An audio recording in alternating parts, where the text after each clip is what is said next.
I jolted awake, my head throbbing and body aching.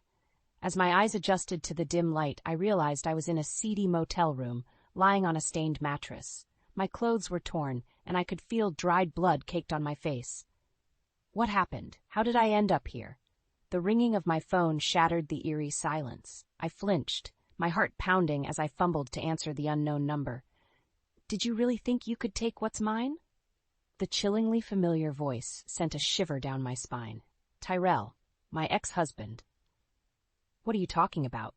I croaked, my throat raw. "Your little art scheme. Did you think I wouldn't find out?" He sneered. "You're going to pay for trying to steal from me."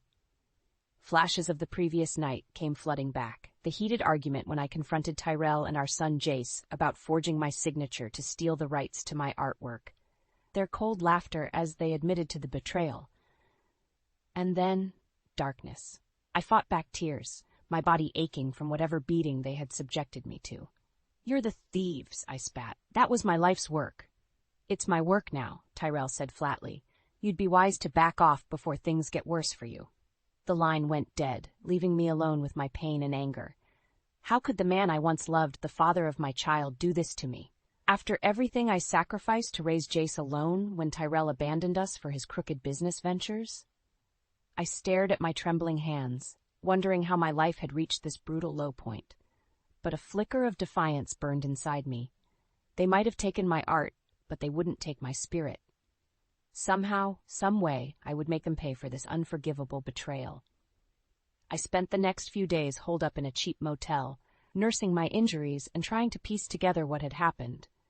The physical pain was nothing compared to the gut-wrenching betrayal I felt.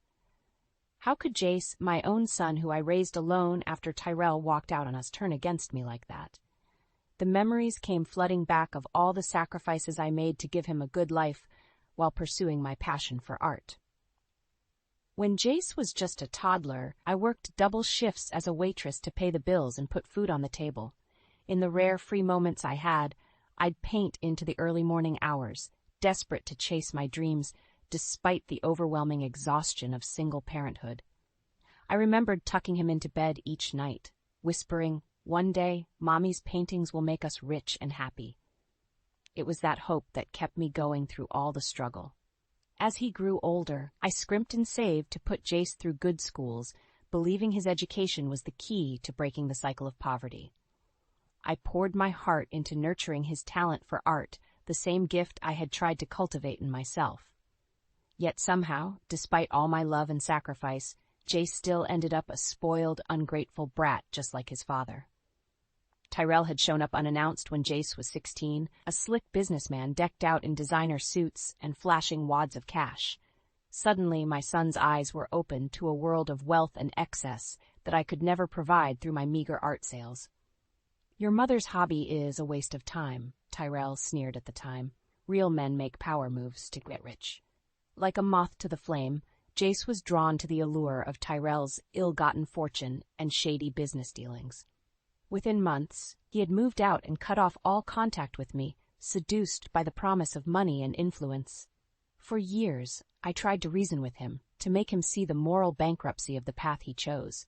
But it was no use. I had lost him to the darkness, just as I had lost Tyrell long ago. So, when my artwork finally started gaining traction and mainstream acclaim, I should have seen the vultures circling. Of course, Tyrell and Jace would try to take that away from me, too. They saw dollar signs and another opportunity to get rich through exploitation. I was just a fool who fell for their forged documents, blinded by hope that they had changed, that there was still good left in their souls.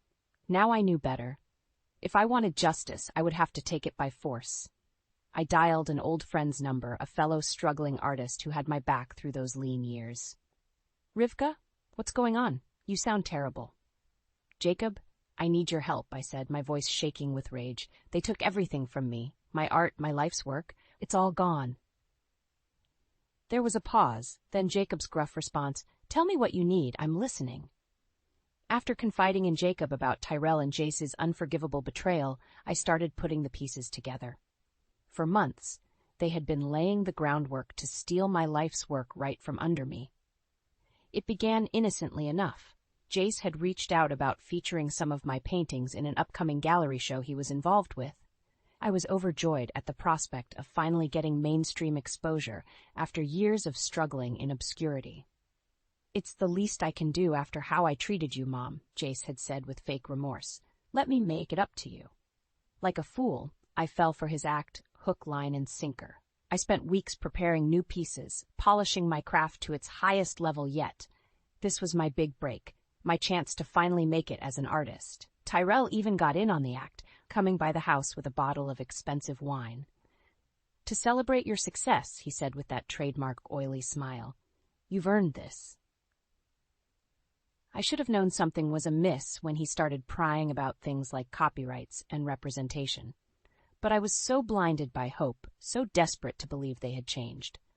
"Of course, we need to get everything properly documented," Tyrell had urged. "We'll need to sort out your legal rights and compensation." Before I knew it, he had shoved a dizzying stack of contracts and forms in front of me to sign, assuring me it was just standard paperwork. Like an idiot, I scribbled my name on every dotted line without properly reading the fine print. It was only after the gallery show, when the offers started rolling in from publishers and distributors, that I realized my mistake. Somehow Tyrell and Jace had duped me into signing over complete ownership of my art, as well as a huge percentage of all current and future profits. I was blindsided, confronting them in a rage. That's when the mask finally slipped off and I saw their true, monstrous nature. "Did you really think we'd let you get rich off your silly little paintings?" Jace had cackled. Tyrell's eyes were cold and merciless. "We did you a favor, Rivka. Your work is worthless without our marketing machine behind it." The argument quickly escalated into physical violence. That's when I felt a blinding pain in the back of my skull before everything went black. I woke up in that seedy motel, beaten and bloodied, with Tyrell's cruel words ringing in my ears. "You're going to pay for trying to steal from me." After Jacob listened to the whole sordid tale, he was beside himself with fury. "Those soulless bastards," he raged. "After everything you sacrificed for them, we can't let them get away with this, Rivka." I squeezed his hand, my mind already made up.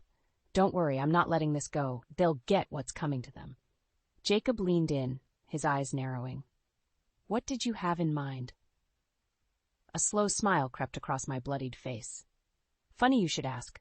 For weeks after the brutal betrayal, I holed up in Jacob's spare room, too shaken and depressed to face the world. My life's work, the art I had poured my soul into for decades, was gone, legally stolen by my own ruthless family. Jacob did his best to console me, bringing me meals and refilling the wine glass I constantly clutched. But nothing could dull the ache of having my dreams crushed so violently. "You can't let those bastards win," he urged one night after finding me sobbing over old sketches. "You're too talented to just give up." I shot him a hollow look. "What's the point? They took everything from me, my work, my money. They'll just keep coming after me." Jacob grabbed my shoulders firmly. "Not if we make them pay first." His grim expression piqued my interest. "What did you have in mind?"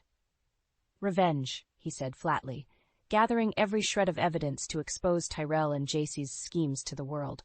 Art fraud, forgery, money laundering, you name it. I felt a spark of life reignite inside me at the prospect of making them face true consequences. "How?" "We start digging into their business dealings, their finances, everything," Jacob laid out. "I know some guys who are wizards with databases and confidential records. For the right price, they can find any dirt we need." My mind raced as I weighed the risk against the righteous satisfaction of utterly destroying them.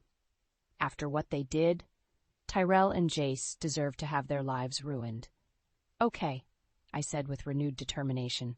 "Let's do this. Let's bring those bastards down for good." And so began our meticulous year-long investigation, burning through what little savings I had left to pay Jacob's hacker contacts and private eyes. Bit by bit, we unearthed a dizzying array of crimes that made my situation look like a mere footnote. There were the forged documents and fake identities Tyrell used to launder money from his overseas business ventures, the undervalued real estate deals and insider trading that lined Jace's pockets with millions in illicit funds, shady art procurement and sales used as a front for racketeering and extortion. Every uncovered scheme filled me with a cold satisfaction, knowing we were tightening the noose around their necks. Still, I remained laser-focused, biding my time until we had an undeniable airtight case to bury them. Finally, after what felt like an eternity, Jacob called me to his dingy studio, laying out a massive dossier of evidence across his work table like a demented masterpiece. "This is it," he said gravely. "The whole depraved picture of their criminal empire, all their dirty secrets laid bare." I felt a shudder run through me as I leafed through the damning documents, finally holding the power to bring Tyrell and Jace's worlds crashing down around them. My stomach twisted into knots, but my mind was made up. There would be no more running, no more cowering in fear. They had taken enough from me already. "When do we strike?" I asked, cold determination lacing my voice. Jacob's gaze met mine, a feral gleam in his eyes. "Tonight, we finish this once and for all." That night, Jacob and I worked feverishly to compile the final damning evidence package against Tyrell and Jace. Bank records, email trails, audio recordings, we left no stone unturned in exposing every seedy dealing and underhanded scheme. By dawn, we had assembled an airtight case detailing their litany of crimes, fraud, extortion, racketeering, you name it. A paper trail of implicating documents and digital forensics that would bury them both for the rest of their miserable lives. As the morning light crept through the dingy studio windows, Jacob looked up at me with grim satisfaction. "This is it, the final nail in their coffins." My mouth was set in a hard line as I gave a curt nod. "Good. Those bastards are finally going to get what they deserve." Jacob must have seen the mixture of anger and apprehension flickering across my face. He reached out and squeezed my hand firmly. "You don't have to be there when it goes down. You know, I can make the handoff myself, keep you out of the line of fire." I shook my head vehemently. "No, I want to be the one to bring them in after what they did to me. I need to see the looks on their smug faces when they realize their sick game is finally up." The thought of Tyrell and Jace's arrogant sneers turning to abject fear brought a cold smile to my lips. This was about more than just revenge. It was about restoring my dignity, my self-worth that they had tried to obliterate. A few hours later, we pulled up in an unmarked car outside Tyrell's palatial mansion in the Hollywood Hills. My heart was pounding as I clutched the bulging manila envelope containing the evidence, mentally steeling myself for the impending confrontation. "You sure about this?" Jacob asked one last time, seeing the stormy look on my face. "We can still walk away." I gave him a hard stare. "Not a chance. It's long past time they answered for their crimes." With a resolute nod, Jacob hit a number on his burner phone. "It's going down. Get your team ready to move in 60 seconds. My breath caught in my throat as the call went through to the FBI's cybercrime division, the agents no doubt mobilizing this very moment based on the overwhelming evidence we had provided. There would be no more running, no more hiding from the consequences. Tyrell and Jace's reign of terror was finally going to come crashing down around them. The mansion's front door flew open and the two swaggered out, clearly alerted to our presence idling curbside. I watched impassively as Jace leaned in to mutter something to his father, that same smug, condescending look on his face that had always infuriated me. But this time, I had the upper hand. This time, they would realize the horrific extent of their miscalculation. Tyrell turned towards the car, his expression a mask of bravado. But the second our eyes met through the tinted windows, I saw the facade falter ever so slightly, a fleeting look of uncertainty, almost fear. My grip tightened around the evidence as I drank in his discomfort, relishing every agonizing second of drama before the final act. Then I heard the wail of sirens in the distance, growing louder by the second. Showtime. The look of smug arrogance drained from Tyrell and Jace's faces as the FBI tactical team swarmed their mansion, weapons drawn. Within seconds, they were forced to the ground and roughly cuffed as agents barked out their rights. I watched the whole chaotic scene unfold impassively from the idling car, a twisted sense of satisfaction burning in my chest. This was the moment I had been waiting for, the chance to watch their corrupt empire crumble right before their eyes. As the two were hauled towards separate vehicles, Jace's veneer of bravado finally shattered. "Wait! You can't do this," he shouted desperately. "Do you know who my father is?" The burly agent restraining him wasn't impressed. "Yeah, we know exactly who your scumbag father is, kid. You're both going away for a long, long time." Tyrell, for his part, remained stonily silent as he was shoved into the back of an SUV, but I caught the briefest flicker of rage in his eyes as they met mine through the tinted windows. He knew. Somehow, that bastard just knew I was the one who brought this reckoning. A small, vindictive part of me wanted to roll down the window and bask in his hatred, to rub salt in the wound and let him know I had outsmarted him at his own sick game. But I resisted the petty urge. There would be plenty of time to savor my victory later. For over a year, Jacob and I had meticulously compiled the mountain of evidence that led to this moment.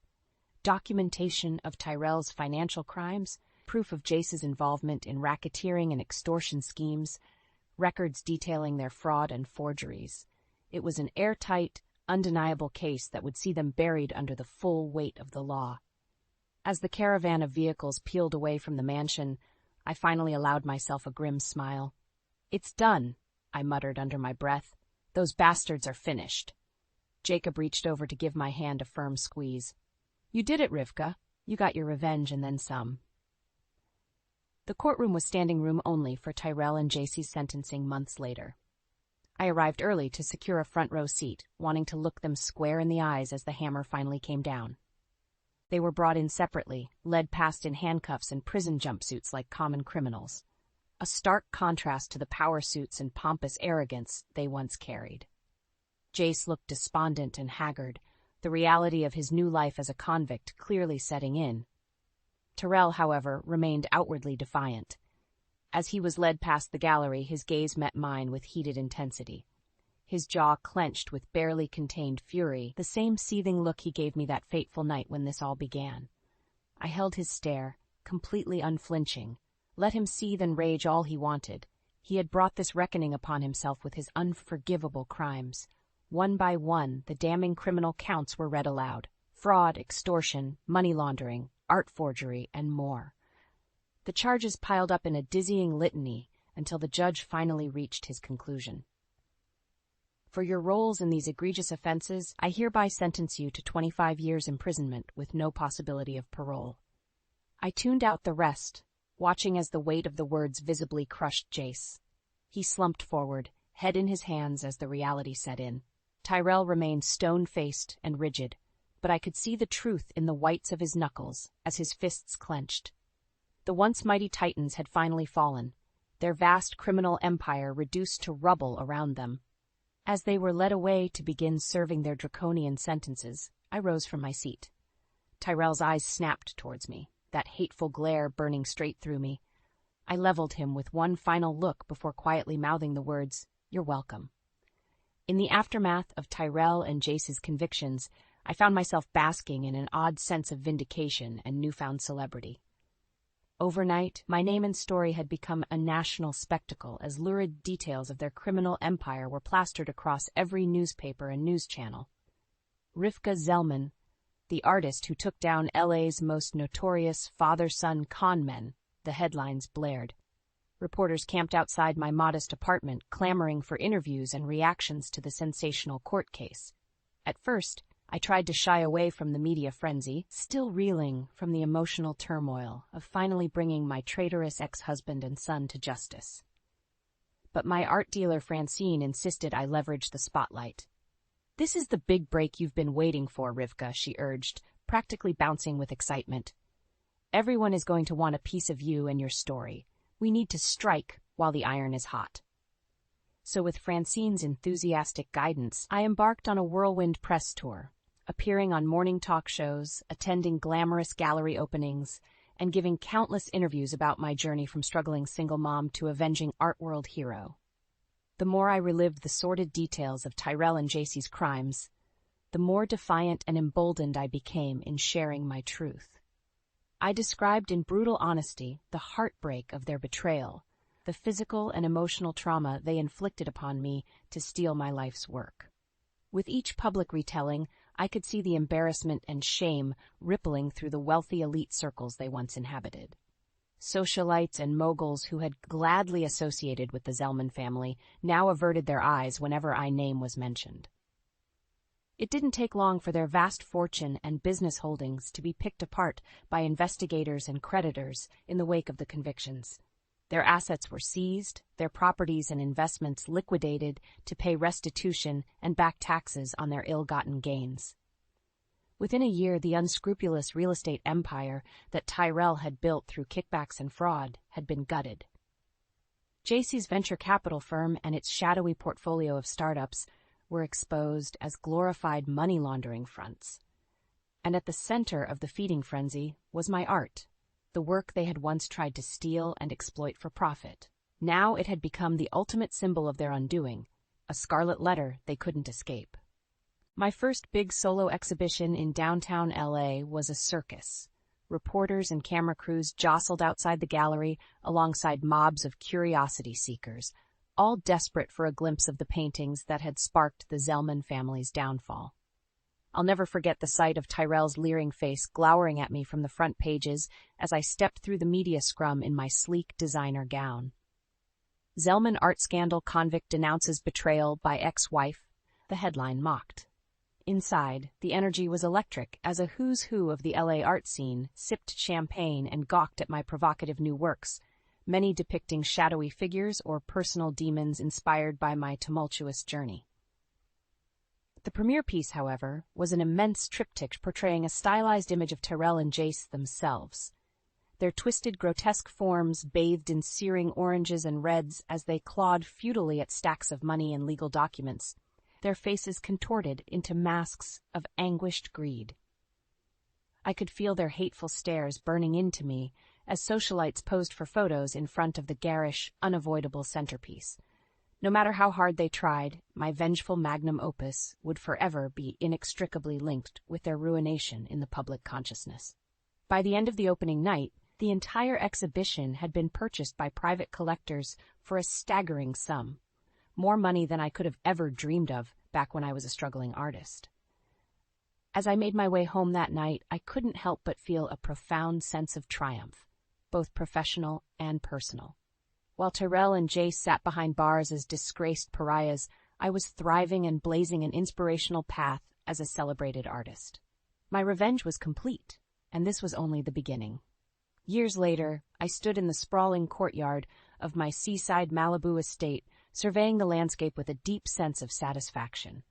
From the pristine infinity pool to the outdoor sculptures and meticulously manicured gardens, it was a paradise I could scarcely have imagined in my darkest days. Yet this opulent reality was all mine, the hard-earned fruits of my boundless perseverance and artistic talents finally being appreciated on the global stage.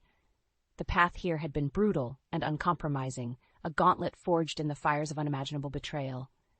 But I had emerged victorious, leaving the ashes of my tragic past far behind me.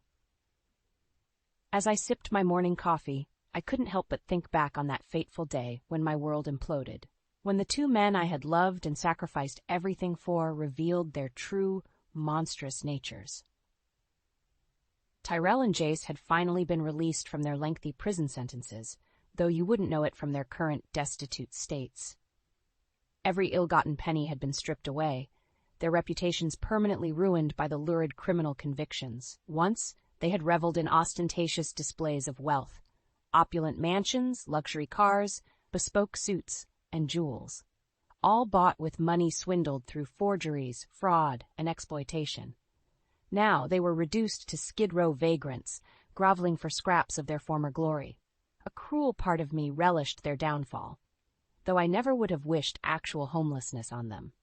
Simply having their freedom and riches permanently revoked was punishment enough for the grievous sins against me. My security team had informed me of a potential situation earlier that morning. Apparently, the two had been lingering outside my beach property's front gates like common panhandlers, no doubt hoping to ambush me. "Should we remove them, Ms. Zellman?" Hector, my head of security, had asked with poorly veiled disdain. "Or call the police to run them off?" I waved him off dismissively. "No need for that. I'm happy to hear whatever pathetic plea they have to make." So I stood in my courtyard, awaiting their inevitable approach as the sun began cresting over the Pacific horizon. Right on cue, the two disheveled figures came shuffling up the cobblestone path like Dickensian ghosts. "Rivka," Tyrell started, his gravelly voice a far cry from the smooth, arrogant lilt I remembered. He opened his mouth to continue, but I silenced him with a stern look. Save your breath. I already know what you're going to say. I turned my withering gaze towards Jace, who averted his eyes shamefully. You're going to beg for my forgiveness. Claim to finally see the error of your ways after serving your sentences. Isn't that right? Tyrell worked his jaw, anger flashing across his tired eyes. We've paid our debt to society. You've had your revenge. Isn't that enough? Enough? I laughed coldly. You betrayed me in the cruelest way imaginable, tried to rob me of my life's work and identity. And for what? More money? More power? I took a step closer, unflinching. You'll never understand the years of struggle I endured to get here. The blood, sweat, and tears I shed while you were living large off your criminal rackets. Gesturing to the opulent estate around us, I leveled them both with a look of pure disdain. This is all I have left after you two were done trying to strip me of everything. My integrity, my art, my dignity. Jace's shoulders slumped, properly chastised, but Tyrell's anger only seemed to swell, an ugliness rising to the surface. You ungrateful, he spat, the venom returning to his voice. After everything I did for you, for him, I stared back impassively, unmoved. You did nothing for us. I raised Jace alone while you pursued your crooked business schemes and acquired tastes. Turning away from them, I started back towards the house, nearly giddy with the knowledge that they would never escape the stain of what they had done. I want you off my property, I called over my shoulder, and out of my life for good. This is the last time you ever darken my door. As the massive front doors swung closed behind me, shutting them out forever, I could faintly hear Tyrell's muffled screams of rage and denial, but they fell on deaf ears. That chapter was officially, blessedly closed. My future beckoned, and it was limitless,